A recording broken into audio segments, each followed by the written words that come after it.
ஓம் நமோ நாராயணா. அனைவருக்கும் வணக்கம். இன்னைக்கு 2 கதை நம்ம கேட்க போறோங்க. நம்ம மகாவிஷ்ணுவோட அவதாரமான கிருஷ்ணரையும் ராமரையும் இன்னைக்கு பார்க்கலாம். எல்லா கடவுளுமே அன்புக்கு அடிமையானவங்க. அதே மாதிரி நம்ம வழி மாறி நடக்கும்போது நமக்கு சரியான வழியை காட்டுவாங்க. எது உண்மை எது மாயை அப்படின்றதையும் நமக்கு தெளிவா தெரிய வைப்பாங்க. வாங்க கதைக்குள்ள போகலாம். முதல் கதை, சதுரங்க விளையாட்டு. கேரளாவில் உள்ள அம்பலப்புழா தென்னகத்து துவாரகைன்னு பக்தர்களால போற்றப்படுகிறது. அம்பலப்புழா கிருஷ்ணர் கோயில தேவ நாராயணன் தம்புரான் என்ற மன்னன் கட்டியதாக வரலாறு. மூலவர் இங்கு குழந்தை கிருஷ்ணராக காட்சி தருகிறார். திப்பு சுல்தானின் படையெடுப்பின் போது குருவாயூர் உற்சவ மூர்த்திய இங்கு வைத்திருந்ததாக சொல்கிறார்கள். இந்த கோயிலின் நைவேத்தியமான அம்பலப்புழா பால் பாயாசம் மிகவும் பிரசித்தி பெற்றது. குருவாயூர்ல காலையில பால் பாயாசம் சாப்பிடும் கண்ணன் மதியம் அம்பலப்புழாவிற்கு பால் பாயாசம் சாப்பிட வருவதாக ஐதீகம். அம்பலப்புழா பால் பாயாசத்தை பற்றிய சுவையான கதை ஒன்று உண்டு. கண்ணனின் சதுரங்க விளையாட்டும் அம்பலப்புழா பால் பாயாசமும். முன்னொரு சமயம் அம்பலப்புழையை ஆண்டு கொண்டிருந்த அரசர் நல்லவர்களாக இருந்தாலும் கொஞ்சம் ஆணவம் அதிகமானது. கிருஷ்ணர் அதற்கு தக்க பாடத்தை கற்றுக் கொடுக்க விரும்பினார். அதனால் அரசன் முன் கிருஷ்ணர் ஒரு முனிவர் வடிவுல தோன்றினாரு. இந்த நாட்டுல யாராவது என்ன சதுரங்கம் ஆடி ஜெயிக்க முடியுமா என்று சவால் விட்டார் கிருஷ்ணர் முனிவர் வேடத்துல. அரசனுக்கு சதுரங்கத்தில் மிகுந்த ஆர்வம் இருந்ததால மகிழ்ச்சியோடு அரசனே சவாலை ஏற்றான். எந்த ஒரு சவாலிலும் பரிசு என்ன என்பதை முன்னமேயே முடிவு செய்ய வேண்டும் அல்லவா? அதனால அரசன் முனிவரிடம், சவால்ல நான் தான் ஜெயிப்பேன், ஒருவேளை நீங்க ஜெயிச்சீங்கன்னா பரிசா என்ன வேண்டும் என்பதை நீங்களே முடிவு செய்யுங்க என்று சொன்னாரு முனிவர்கிட்ட. உடனே முனிவர், என்னை போன்ற முனிவர்களுக்கு வேற என்ன தேவையா இருக்க முடியும்? எனக்கு அரிசி தான் தேவை. ஆனா நான் சொல்ற முறையில தான் நீங்க அரிசியை தர வேண்டும். முதல் கட்டத்துல, அதாவது அந்த சதுரங்க பலகையில இருக்கக்கூடிய முதல் கட்டத்துல ஒரு அரிசி வைக்கணும். அடுத்தாவது, அதாவது 2வது கட்டத்துல 2 அரிசி, 3வது கட்டத்துல 4 அரிசி. என்னன்னா, ஒரு கட்டத்துல வைக்கிறது அப்படியே ரெட்டிப்பாயி அடுத்ததுக்கு வைக்கணும். அப்ப 3வதுல 4 அரிசினா 4வதுல 4 பெருக்கல் 4, அது 16 அரிசி என்ற ரீதியில அரிசிய தர வேண்டும். அது போதும்பா எனக்கு அப்படின்னு சொன்னாராம். அரசரும், இவ்வளவு பெரிய ராஜ்யத்துல வெறும் அரிசிய கேக்குறீங்களே, வேற ஏதாவது கேளுங்க என்று சொல்ல முனிவர் வேற எதுவும் வேண்டாம் என்று மறுத்து விட்டார். அரசனுக்கு அந்த கோரிக்கையில வருத்தம் தான். என்னடா இது, நம்ம ராஜாங்கம் எவ்வளவு பெருசு, நம்ம எவ்வளவு செல்வ செழிப்பான நாடு, நம்ம கிட்ட வெறும் அரிசியை கேட்கிறாரே அப்படின்னு அவருக்கு கொஞ்சம் வருத்தம் இருந்தாலும் அரிசி தானே என்று சந்தோஷமாக ஆடத் துவங்கினார் அரசர். சதுரங்க விளையாட்டு துவங்கியது. கண்ணனுடைய விளையாட்டும் தான். அரசன் ஆட்டமிழந்தான். சொன்னபடி முனிவருக்கு பரிசு தரும் நேரமும் வந்தது. கட்டத்துல முனிவர் சொன்னபடி அரிசிய வைக்க ஆரம்பித்த சிறிது நேரத்திலேயே அரசனுக்கு தன்னோட தவறு என்னன்னு புரிந்துவிட்டது. முனிவரின் உண்மையான கோரிக்கையை உணர்ந்தான். 20வது கட்டம் வரும்போது அரிசியோட அளவு 10 லட்சமாக, அதாவது 1 மில்லியன் உயர்ந்தது. அப்ப 40வது கட்டத்துல 1 மில்லியனாக போனது. இப்படியே ஒரு கட்டமும் பெருக்கு தொடர்ச்சியாவே வளர்ச்சியாகவே வளர்ந்து கொண்டே போனது. களஞ்சியத்துல இருந்த அரிசி நெல் அனைத்தும் தீர்ந்து பக்கத்து ராஜ்யங்கள்ல இருந்த நெற்குவியலையும் அரிசியையும் கொட்டியும் அங்க அவங்களால ஈடு செய்ய முடியல.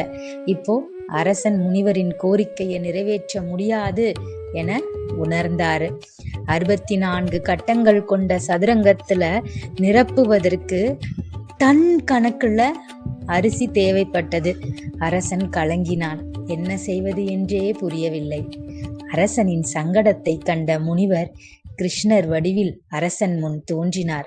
அரிசிய உடனடியா கொடுக்க வேண்டாம், கடன் தீர்ற வரைக்கும் அம்பலப்புழை கிருஷ்ணன் கோவிலுக்கு வரும் பக்தர்களுக்கு அரிசியில செய்யப்பட்ட பால் பாயாசம் செய்து கொடு என்று கூறினார். அரசனும் கர்வத்தை ஒழித்து தனது சொத்துக்கள் அனைத்தையும் கோவிலுக்கே கொடுத்தான். இன்றளவும் கோயில்ல அரிசியால செய்யப்பட்ட பால் பாயாசமும் கிருஷ்ணனுக்கு நைவேத்தியம் செய்யப்பட்டு வரும் பக்தர்களுக்கும் பிரசாதமாக கொடுக்கப்படுகிறது. இப்பொழுது இரண்டாவது கதை. ஜெய் ஸ்ரீராம். ராமாயண புராணத்தின்படி ஆஞ்சநேயர் தான் ஸ்ரீராமரோட தீவிர பக்தன்.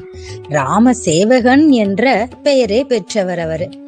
ராமநாமத்தின் மகிமைய உலகிற்கு உணர்த்தியவரும் ஆஞ்சநேயர் தான். ராமநாமம் எங்கெல்லாம் ஒலிக்கிறதோ அங்கெல்லாம் அனுமன் நிச்சயமாக வருவார் என்பதால் தான் ராமாயணம் ஸ்ரீ ராமநாமம் பாராயணம் செய்யும் இடங்கள்ல அனுமனுக்காக ஆசனம் ஒன்றை அமைத்து வைக்கும் முறை இன்றும் வழக்கத்தில் உள்ளது. அனுமனை விடவும் தீவிர ராமர் பக்தர் யார் என்று ஸ்ரீராமனே அனுமனுக்கு விளக்கி உள்ளார். ஸ்ரீராமர் எப்படி திருமாலின் அவதாரமோ அதே போல அனுமனும் சிவபெருமானின் ருத்ர வடிவமாவார். புனிதமான ராம அவதாரத்துல மகாவிஷ்ணுவிற்கு சேவை செய்ய சிவபெருமானே விரும்பியதால ராமர் அவதாரத்துல சிவபெருமான் அஞ்சனையின் மைந்தனாக அவதரித்து ராம சேவை செய்தார் என புராணங்கள் சொல்கின்றன. தீவிர ராமபக்தர் யார் என்று கேட்டால் நம் அனைவருக்குமே தெரியும், அது ஆஞ்சநேயர் தான் என்று. அவதாரம் முடிந்து வைகுண்டத்திற்கு புறப்பட்டாரு மகாவிஷ்ணு. ஆஞ்சநேயரையும் தன்னோட வரும்படி அழைத்தாரு. ஆனா வைகுண்டம் சென்றால் நீங்க மகாவிஷ்ணுவாக மாறிவிடுவீங்க, ராமநாமம் ஒலிக்கும் இடத்திலேயே நான் இருந்து ராம சேவை செய்வதையே வைகுண்டத்தில் இருப்பதை விட பேரின்பம் என கிடைப்பதற்கு அரிய வைகுண்ட பதவியையே வேண்டாம் என்று மறுத்தவர்தான் நம் ஆஞ்சநேயர். ராமநாமத்தின் சுவையில்லாத எந்த பொருளையும் தான் ஏற்பதில்லை என சீதாதேவி கொடுத்த அந்த முத்து மாலையையே சோதித்து பார்த்தவர்தான் ஆஞ்சநேயர். அப்படிப்பட்ட ஆஞ்சநேயரை விட ராமரின் மீது அதிக பக்தி கொண்டவர் யாராக இருக்க முடியும் என்ற கேள்விதான் தலைப்பை படித்த அனைவருக்கு தோன்றும் இல்லையா? ஆனா ஆஞ்சநேயரை விட ராமரின் உண்மையான பக்தன் ஒருவர் இருக்கிறார். அவர் யார் என்பதை ஸ்ரீராமரே அனுமானுக்கு விளக்கி உள்ளார். ஒரு முறை தீவிர ஆஞ்சநேயரோட பக்தர் ஒருவனுக்கு பரமபதம் விளையாட வேண்டும் என்ற ஆசை வந்தது. ஆனா அவரோட விளையாடுவதற்கு யாரும் இல்லை.